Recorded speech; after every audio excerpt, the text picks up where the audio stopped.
All right, guys, it's a Monday. It's Monday before the holidays. I want to wish everybody a happy Thanksgiving if I don't after today. But it is Monday. I work short week this week, and then I go on vacation. Hope to have some editorials and cop watching for you this week. This train moves forward. Keep on going. We don't look back. We only look forward.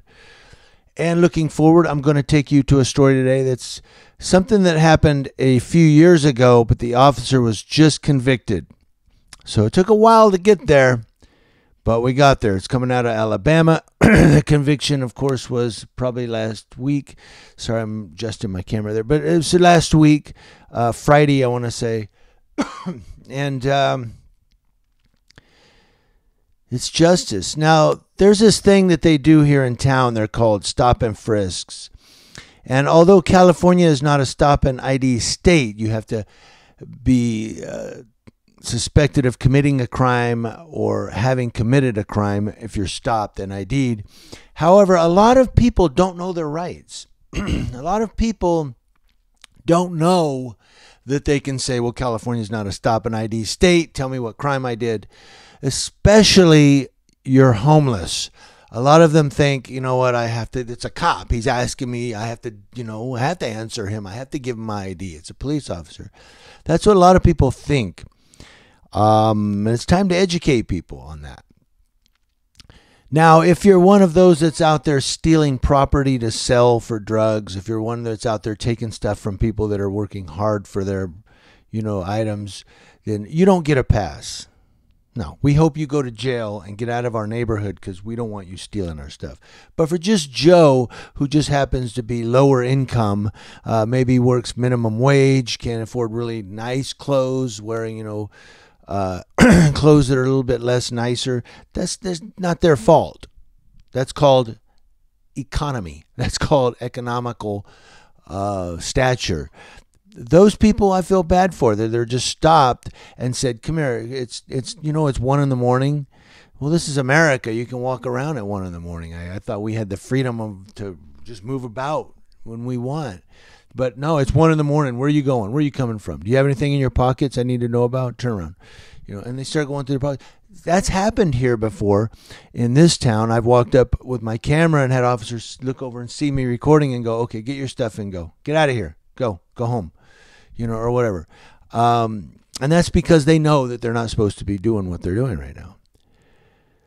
That's kind of where this story we have this morning's editorial, this is kind of what happened.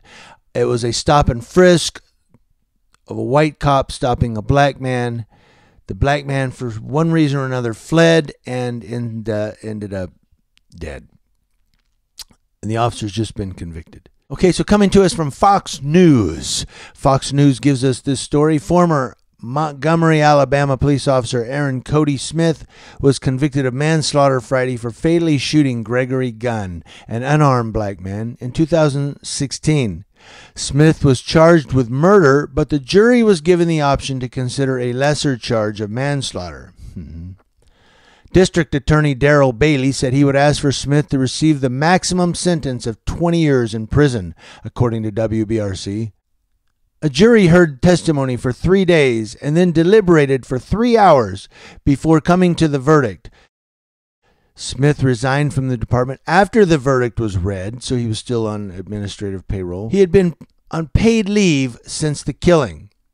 So here, this cop had been on paid leave with the police department since 2016, and just now, this year, at the end of the year, resigned after a verdict was read. He wasn't fired. He wasn't terminated. He resigned. He was found guilty of homicide. And would you like to resign? Since you're not going to be a police officer.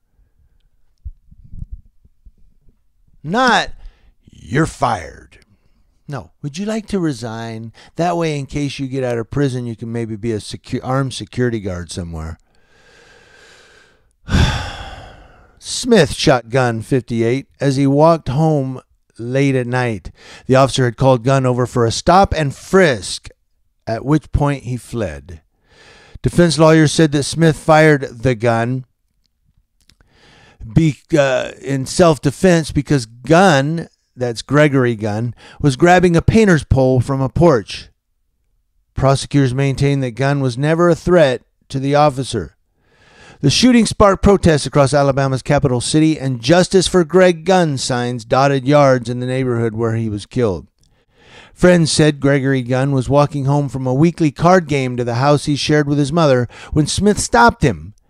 He died yards from his home. Prosecutor Ben McGough described Smith as a bully with a badge who repeatedly changed his account of the incident that led to Gregory Gunn's death. He also suggested the crime scene contradicted Smith's account that Gunn attacked him with a metal pole. Darrell Bailey, the DA, said, quote, "The other thing that came out is that he shot this guy in the back first. That was the first shot that he made." Bailey told jurors that crime scene photos showed Gunn dead on the ground with a baseball hat still clenched in one hand, the Montgomery Advisor reported. Darrell Bailey asked, quote, "How in the world do you think he's picking up this paint roller and doing all this swinging and all this threatening and still holding his baseball hat in his hand?" Aaron Smith claimed that he'd been told to stop everything that moves in his district due to a rash of burglaries in the area. He said he stopped Gunn because he believed he matched the description of a suspect wanted for property crimes. Don't they always match the description? Well, you match the description. I guess if you're looking for Waldo committing crimes, you'd stop me. You match the description. We're looking for Waldo. Where's Waldo? So, how come every time a cop stops somebody, well, you match the description? Are there that many criminals out there that just happen to look like other people? Is it that all a common problem?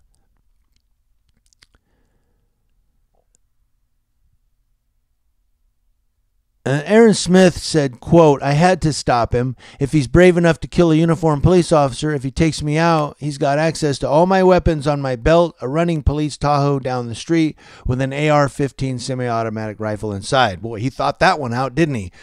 Boy, he had that all together.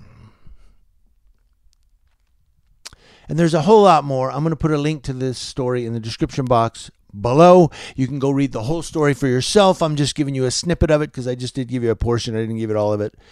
But the thing that gets me, though, is how he said we were told to stop everything that moves because of a rash of burglaries.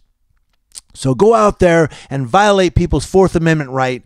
And that way we can tell them, well, we're doing it to protect you because there's been a rash of burglaries. Your property's being stolen. We're just protecting you. So in other words, are you willing to give up your constitutional civil rights under the umbrella of protection?